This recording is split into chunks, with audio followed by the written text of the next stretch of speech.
So what's up guys, this is Shivam and let's talk about what decentralized finance is.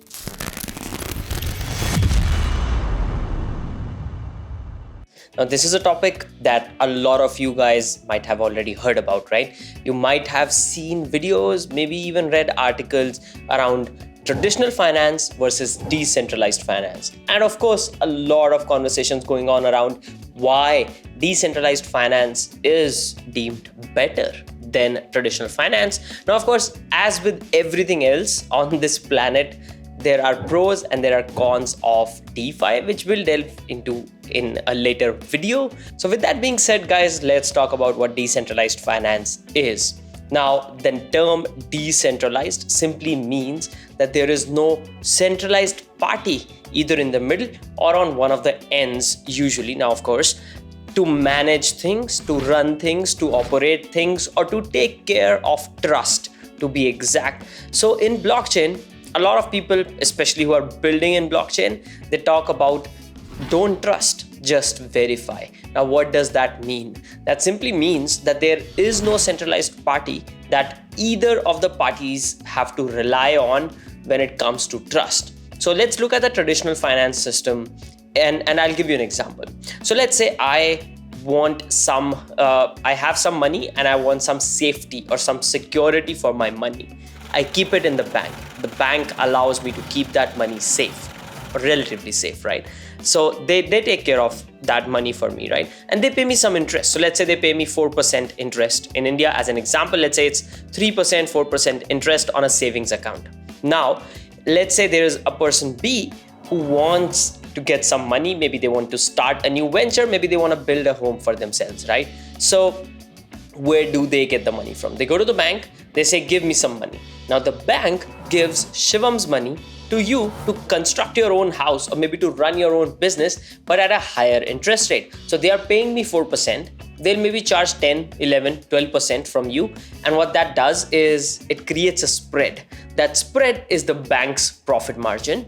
And you get your money, you pay it back. I get to keep my money. Now, in all of this, banks do keep a little bit of an amount or a little bit of total amount in their vault in case a lot of people want to withdraw the money. So that's how a typical traditional finance system would work, involving three parties. Now, if we were to take this system and convert it into decentralized finance or DeFi system, we'll just take out the bank from the middle, replace it with smart contracts based on blockchain powered by cryptography. Now, what does that mean? That means smart contracts which are self-executing, immutable, transparent, so me or you can actually go and verify how valid that contract is, if we are going to get scammed or not. So we, instead of trusting, we verify things on our own. We can do that if we want. And at the same time, they are powered through blockchain and cryptography. That means not practically a lot of people on this planet are going to be able to hack into those contracts, steal the funds, or do something of that sort. And since all of that information is on blockchain, there's immutability there as well. So that would be a DeFi system. Now, what happens, or a classic advantage of this system over the traditional finance is, of course, because there is no middleman, the fee associated with these kind of transactions. So let's say if I want to do a simple transaction of sending, let's say $1 million to somebody, that transaction is going to cost me nothing, as compared to a traditional finance-based system where the transaction costs might be 1%, 2%, to even, let's say, if you're using a middleman such as PayPal, you might be paying 5%. So think of it this way: if you are to send $100 million, 5% is a ridiculous amount, right? So what do? A DeFi system can do that in $5, and it's going to be trustworthy because the contract is public and we can automatically verify things instead of trusting things. So that's the base of decentralized finance. Now, within decentralized finance, there are multiple products as there are in traditional finance. So for example, me putting my money into one smart contract, it gives me a percentage yield, APY, APR, pretty much similar to what fixed deposits are, right? But then there are other protocols as well, such as Aave, where I can put my money in, allow other people to borrow my money, earn interest on that, and at the same time make sure automatically, because the way, so for example, because of the way Aave works, the person who's borrowing the money must have an over-collateralized position. Now, over-collateralized position means, very simply, if that person wants to borrow $1,000, they need to deposit $1,200.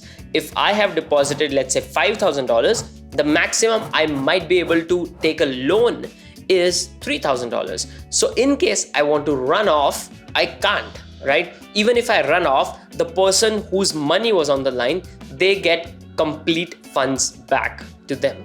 So a protocol like Aave would work on this kind of a model, which kind of proves the point, right? And now you'd also, there is a very common question is, if I already have the money, why do I need to borrow more?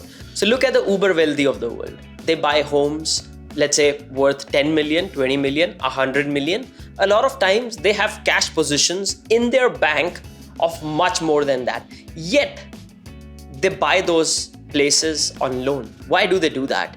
Pretty simple, guys. One, when you buy off something on a loan instead of selling your stocks, kind of liquidating a position, it's not a taxable event, so they do that.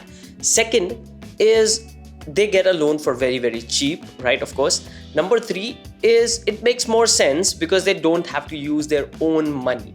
And that, the third point, is why a lot of these DeFi protocols allow you to borrow less than what you've already locked in, but at the same time borrow it so that you can do other things. So I might be able to deposit my Ethereum or my Bitcoin and instead borrow, let's say $1,000 worth of Bitcoin, $800 worth of USDC taken out of a protocol.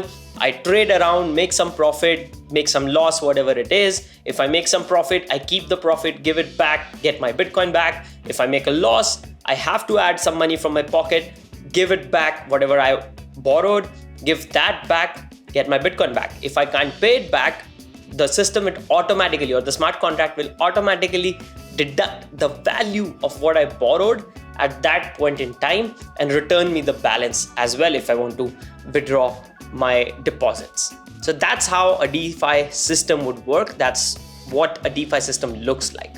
Now, if you guys think there's an obvious advantage that we missed talking about in this video, make sure to leave that in the comments below.